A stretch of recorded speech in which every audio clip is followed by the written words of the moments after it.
नमः हरे हराये नमः। हरे कृष्णा जी, आप सबका बहुत बहुत स्वागत है। मंगलाचरण आरंभ करते हैं।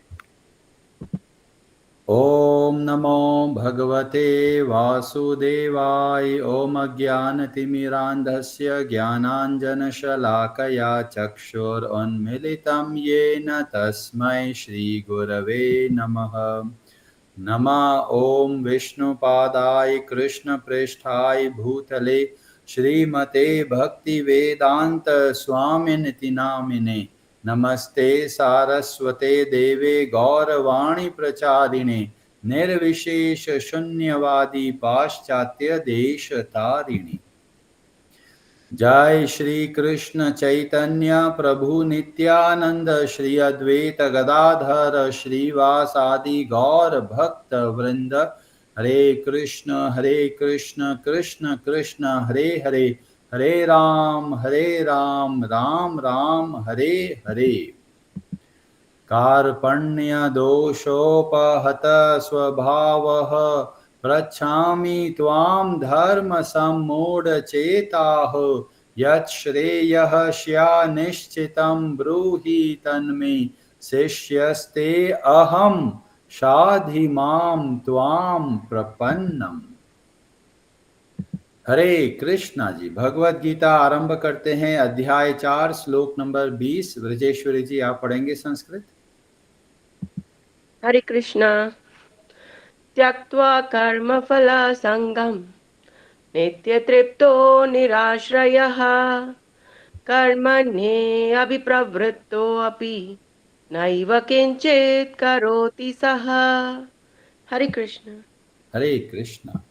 त्यक्तवा त्याग कर, कर्म फल आसंगम कर्म फल की आसक्ति, नित्य सदा तृप्तः तृप्त, निराश्रयः आश्रय रहित, कर्मणि कर्म में अभिप्रवृतः पूर्ण तत्पर रहकर, अपि भी न नहीं, एव निश्चय ही, किंचित कुछ भी, करोति करता है, सह वह। अपने कर्म फलों की सारी आसक्ति को त्याग कर सदैव संतुष्ट तथा स्वतंत्र रहकर वह सभी प्रकार के कार्यों में व्यस्त रहकर भी कोई सकाम कर्म नहीं करता। हरे कृष्णा जी।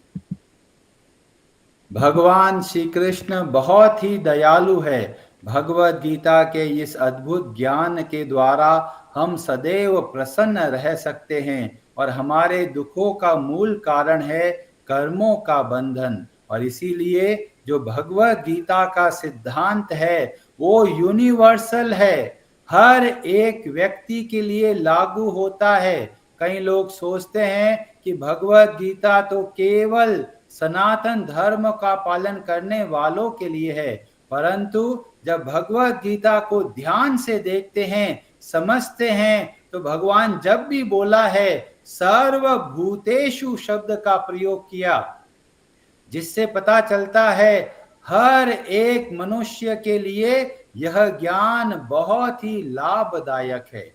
वह हमें सिखाता है कि हमको कार्य किस तरीके से करना है। तो यहाँ पर बहुत सुंदर तरीके से भगवान श्री कृष्ण बहुत ही सिस्टमेटिक तरीके से बताते हैं कि वे कर्मों के फलों के अंदर जब आसक्ति हो जाती है, हम अपने इमोशंस को रिजल्ट में जोड़ देते हैं, तो ही हम लोग सुखी और दुखी होते हैं। और इसीलिए भगवान बहुत अच्छे तरीके से स्टेप बाय स्टेप बताते हैं।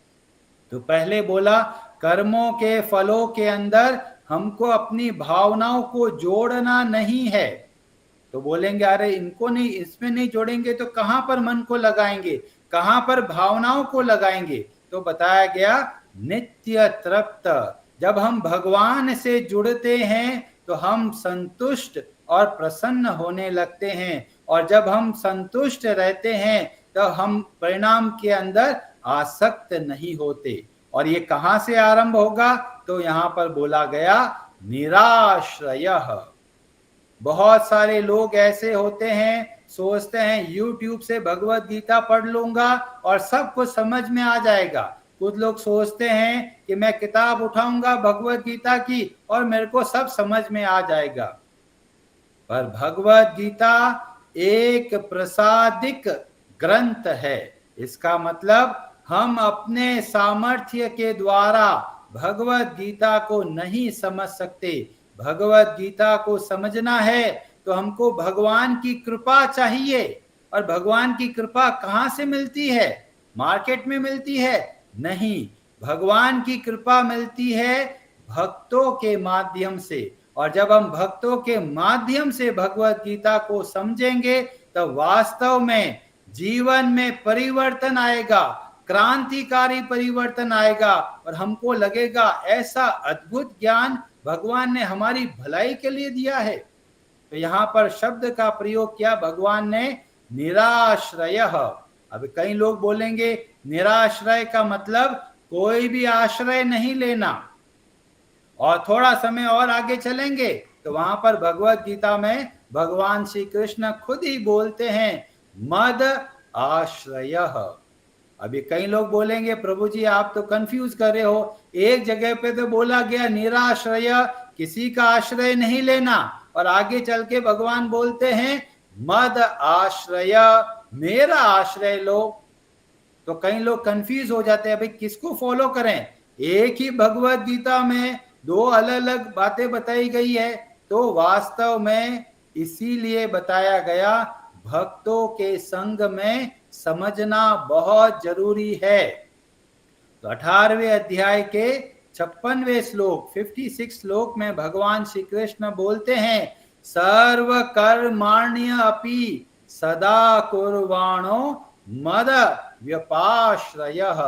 जो मेरे आश्रित होकर सारे कर्तव्य कर्मों को करता है उसका क्या होता है?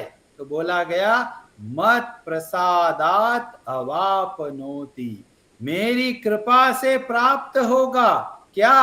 शाश्वतम पदम अव्ययम।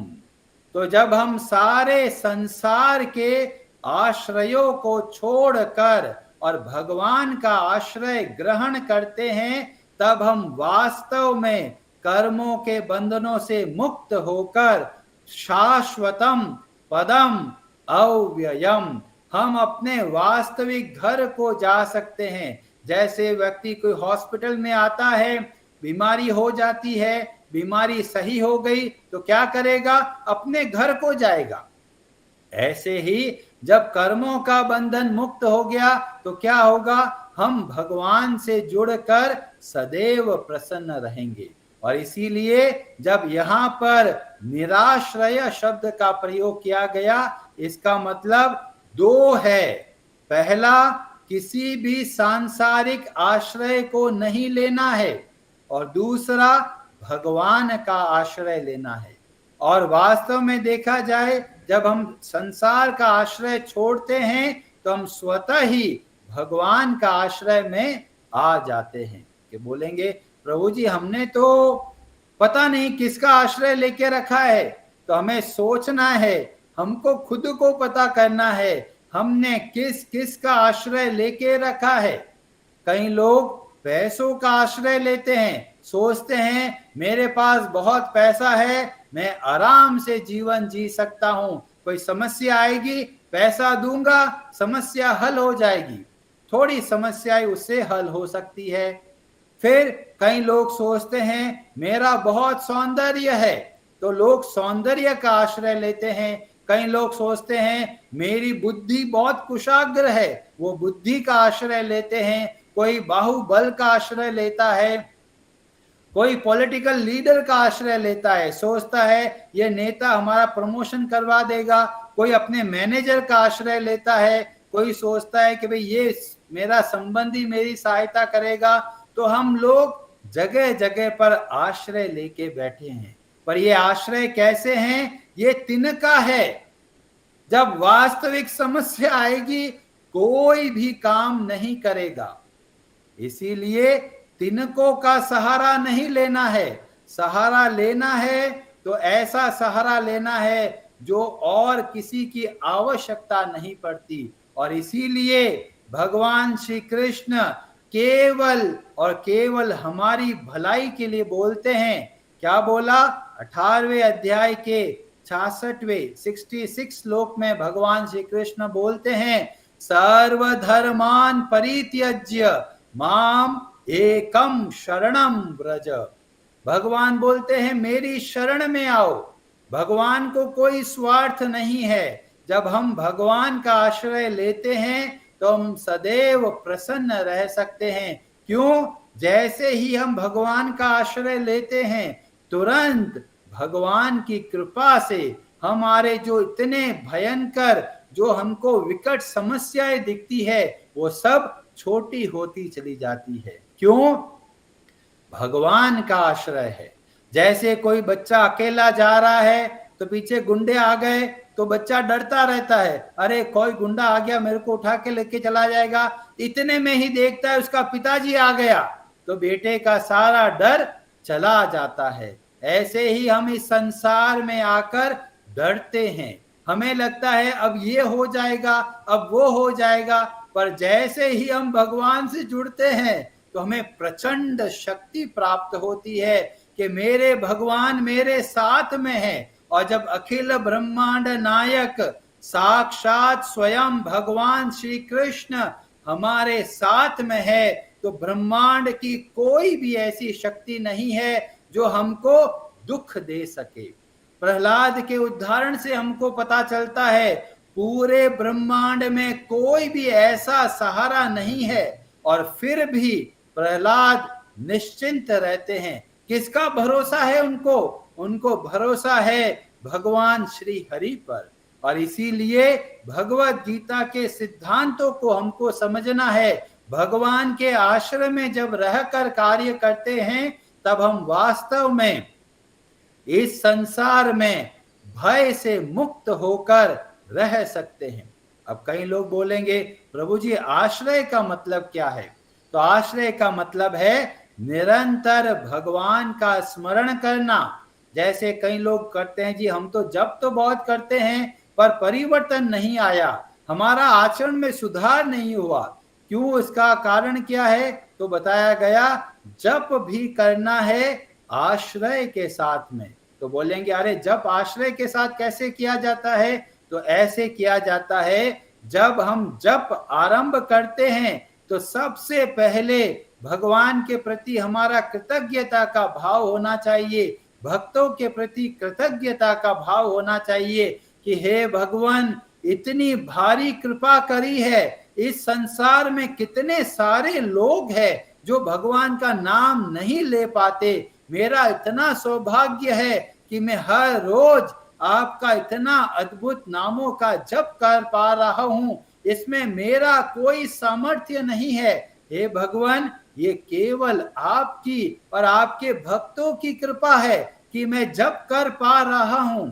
और जब जब जप करते हैं ये भाव रखना है केवल एक आश्रय है इस संसार में, अगर कोई मेरा सहारा है तो केवल एक भगवान का नाम है।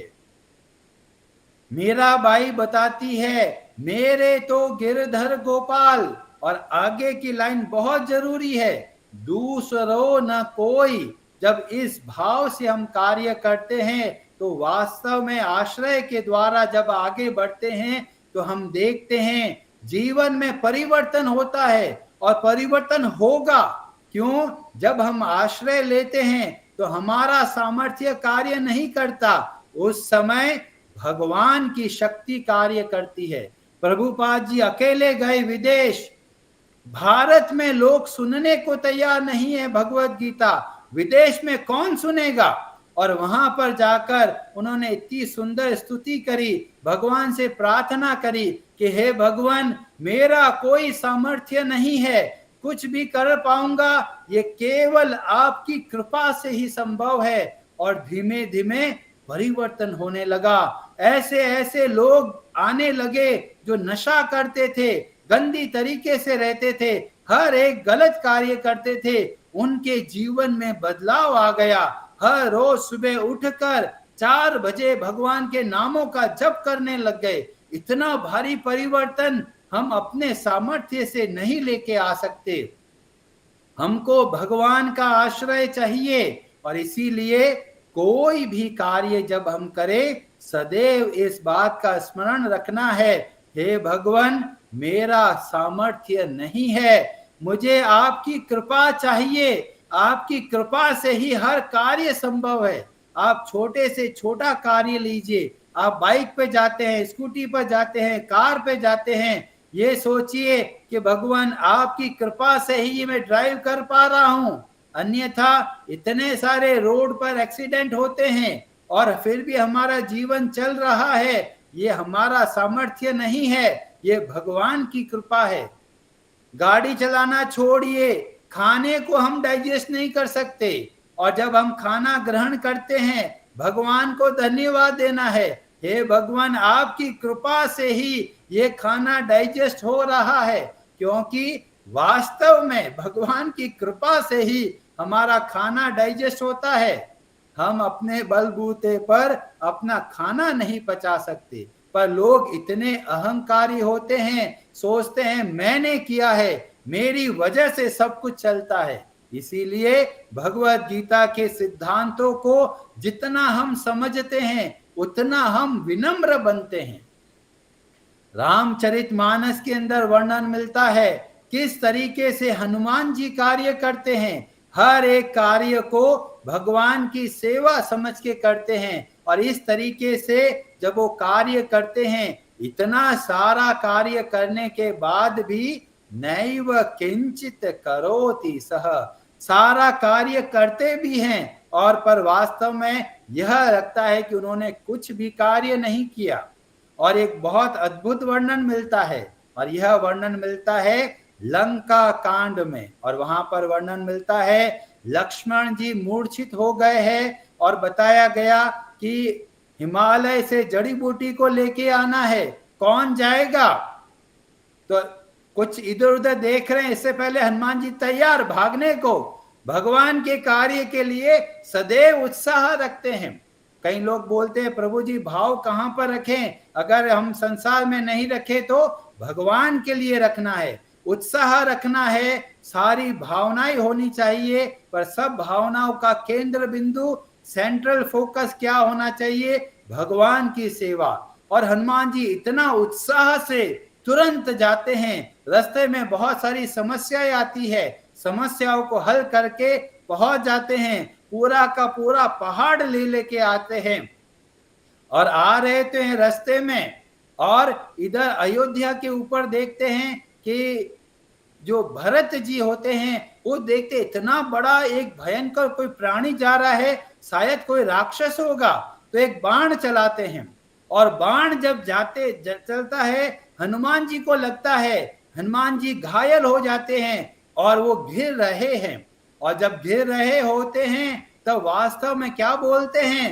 राम राम राम। हम सोचेंगे अगर हमारे जीवन में अचानक कुछ घटना हो जाए, क्या भगवान का नाम याद आएगा? नहीं आएगा। उसके लिए ट्रेनिंग की जरूरत है।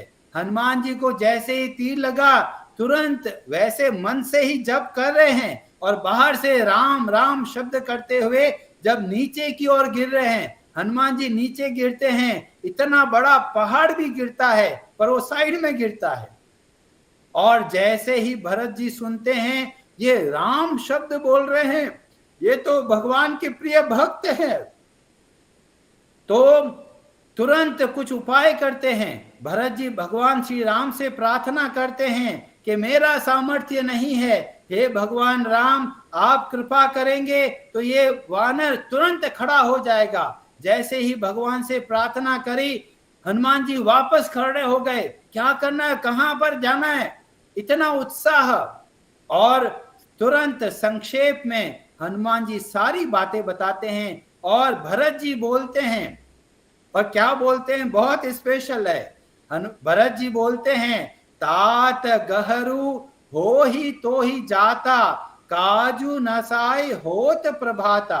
अगर आपकी घायल अवस्था में अगर आप जाओगे तो सुबह तक नहीं पहुंच सकते, तो क्या करें? चढ़ू मम सायक शैल समेता। तुम चढ़ जाओ किसके ऊपर? मेरे बाण के ऊपर। तो हनुमान जी सोच रहे ये क्या हो रहा है? हनुमान जी खुद इतने बड़े और उसके ऊपर इतना बड़ा पहाड़, और भरत जी बोल रहे हैं मेरे बाण के ऊपर जाओ। तो सुनी कपि मन उपजा अभिमाना। अभी हनुमान जी सोच रहे हैं अरे इस छोटे से बाण के ऊपर मैं बैठूंगा कैसे? मोरे भार चलहि किमि बारा। मैं तो खुद इतना भारी हूं और ऊपर मेरे इतना बड़ा पहाड़ है, इतना भारी ये बाण लेके जा पाएगा या नहीं? और फिर राम प्रभाव विचारी बहुरी, तुरंत भगवान का स्मरण किया। ये बाण की शक्ति नहीं है, ये भगवान श्री राम की शक्ति है। और जब भगवान श्री राम की शक्ति है तो मेरा भार क्या, पहाड़ का भार क्या, पूरे ब्रह्मांड का भार उठा सकता है। और तुरंत उस बाण पर चढ़कर हनुमान जी चलते हैं और हनुमान जी के ऊपर पूरा का पूरा पहाड़ लेके जाते हैं। तो हमको पता चलता है भगवान के आश्रय रखना है। जब भगवान का आश्रय रखते हैं तो हमारी शक्ति कार्य नहीं करती, भगवान की शक्ति कार्य करती है। और जब भगवान की शक्ति कार्य करती है तो बहुत आसानी से हम सारे कर्मों का बंधनों को मुक्त कर सकते हैं। इसीलिए सदैव भगवान का स्मरण करना है, भगवान का आश्रय में रहकर अपने सारे कर्तव्य कर्मों को बहुत अच्छे तरीके से करना है। हरे कृष्णा जी, आप सबका बहुत बहुत धन्यवाद। हरे हरे नमः।